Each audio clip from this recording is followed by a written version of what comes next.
समस्त सांबादिक बंधु मान मोर नमस्कार। आज ये मिश्रण पर्व मंचर उपस्थित राज्यसभा सांसद मानस कुमार मंगराज महोदय,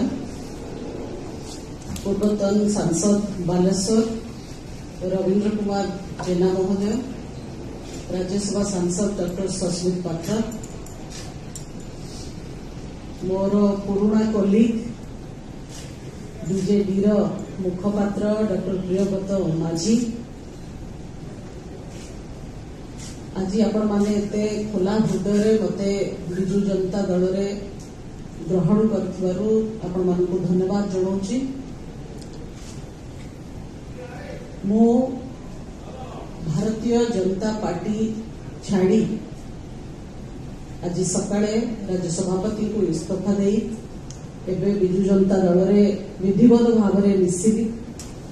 कौनसी चेंज केबे सहज न थाए, किंतु change is the only constant. जदि कहती निरंतर जीवन रे अदल बदल होथिबो, आगु को हमको जीवा पाई बहुत परिवर्तन रो सम्मुखीन हेकरी आगु को बढ़िबा को पड़िबो।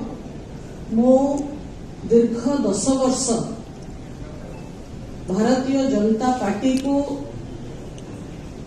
मोर सर्वस्व जहाँ मो द्वारा संभव, जहाँ मोर व्यक्तित्व जति परमिट करूला, जहाँ मोर स्वभाव से अनुसार से अनुपात रे मो 100% भारतीय जनता पार्टी को देइछि। ओडिशा एवं ओडिशावासी सेवा करबा पई कि जो मोर बृहत इच्छा थिला 10 वर्ष परे मध्य मु अनुभव कली जे भारतीय जनता पार्टी रे से इच्छा मोर पूरण हो पारु नाही।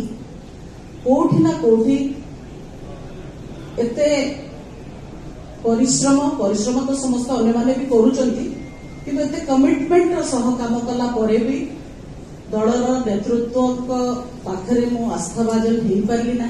कौन कारण मो पर भरोसा पाइला ना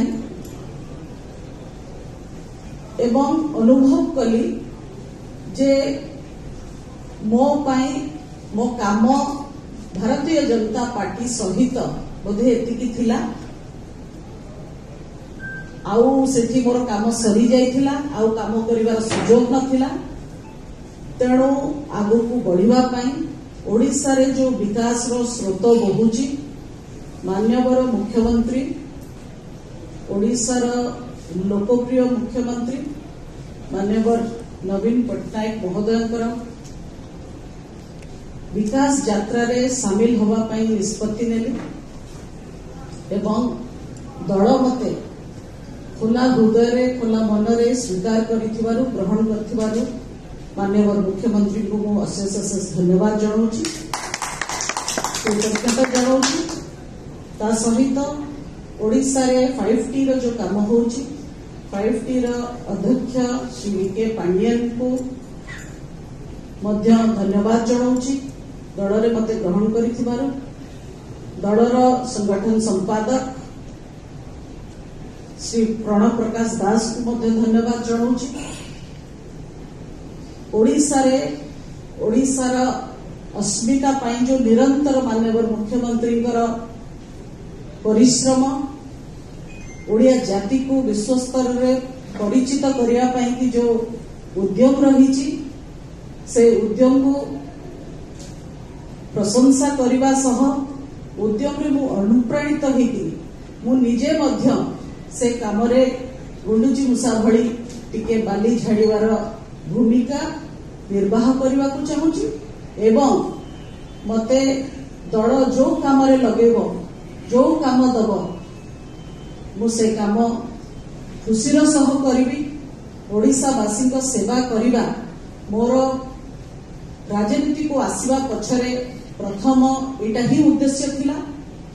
से उद्देश्य भारतीय जनता पार्टी रे पूर्ण न हेबारु मु आज बिजु जनता दल रे मु आशा करूची आगो को मते ओडिशावासी सेवा करिबा को सुजोग मिलिबो एवं ताको मो स्वभाव अनुଯାୟୀ 100% निर्वाह करी। लोकों सेवारे रही विजु जनता दल मते अपूर्व सुजोग देथिबारु मु तांको अशेष अशेष धन्यवाद दउची। पुणी अथरे माननीय मुख्यमंत्री 5T चेयरमैन बीके पांडियन जी एवं दलर संगठन संपादक प्रणव प्रकाश दास महोदय दलर समस्त कार्यकर्ता नेतृवृंद समस्त धन्यवाद दूची। मो नुआ करी आज दलर मिसिबी आशा करुच्ची आपण माने मध्य दलर कार्य पद्धति मते हाथ धरिकी शिखेबे। समस्त को बहुत बहुत धन्यवाद। नमस्कार।